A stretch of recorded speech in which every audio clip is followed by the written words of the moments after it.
తెలంగాణలో అధికారంలోకి వచ్చిన రేవంత్ రెడ్డి సర్కార్ మహిళలకు ఉచిత బస్సు ప్రయాణ సౌకర్యాన్ని అమల్లోకి తీసుకొచ్చిన విషయం తెలిసిందే. ఈ పథకాన్ని మహిళలు 100కు 100% వినియోగించుకుంటున్నారు. ఈ పథకం అమల్లోకి వచ్చినప్పటి నుంచి మహిళలు పెద్ద ఎత్తున బస్సు ప్రయాణాలు చేస్తున్నట్లు ఆర్టీసీ యాజమాన్యం చెప్తుంది. అయితే హైదరాబాద్ నగరంలోని సిటీ బస్సుల్లో కూడా మహిళలు పెద్ద ఎత్తున ప్రయాణాలు చేస్తున్నారు. ఈ క్రమంలోనే రాత్రి వేళ మహిళలకు హైదరాబాద్ పోలీసులు ఫ్రీ జర్నీ అంటూ సోషల్ మీడియాలో జోరుగా ప్రచారం సాగుతుంది.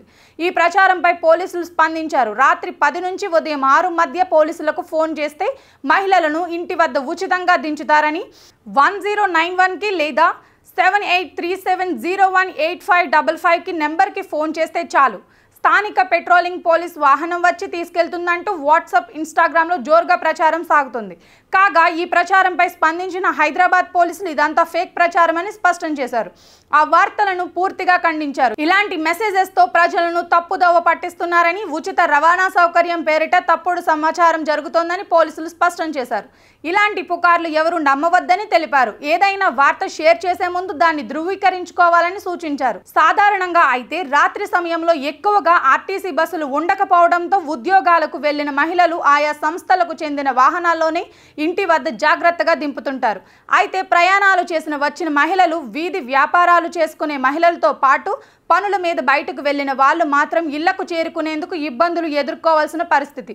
కొందరు మహిళలు మాత్రం క్యాబ్లు, ఆటోల్లో వెళ్తుంటారు. అయితే రాత్రి సమయంలో అత్యధిక ఛార్జీలు వసూలు చేయటమే కాకుండా ప్రయాణాలు కూడా అంత సురక్షితం కాదన్న భావన ఉంది. మరిన్ని ఇంట్రెస్టింగ్ అప్డేట్స్ కోసం ఆనంద ఛానల్ని సబ్స్క్రైబ్ చేసుకోండి. హైడ్రాపై దానం కామెంట్లు, రేవంత్కు పిచ్చ కోపం.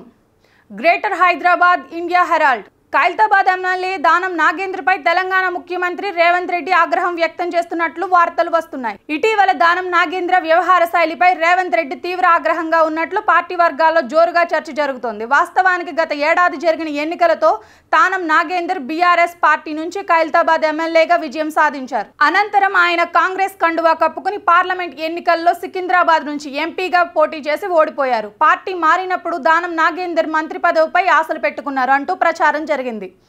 తాజాగా హైదరాబాద్లో ఆక్రమణలు అడ్డుకట్ట వేయడానికి ప్రభుత్వం చాలా ప్రతిష్టాత్మకంగా హైడ్రా తీసుకువచ్చింది.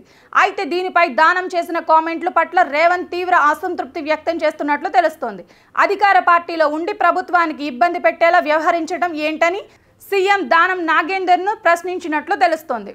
ప్రభుత్వానికి చెడ్డ పేరు వచ్చేలా ప్రవర్తిస్తే ఊరుకునేది లేదని కూడా గట్టిగా వారించినట్లు తెలుస్తోంది. రేవంత్ క్లాస్ తీసుకోవడంతో దానం నాగేందర్ కాస్త వెనక తగ్గారని అంటున్నారు.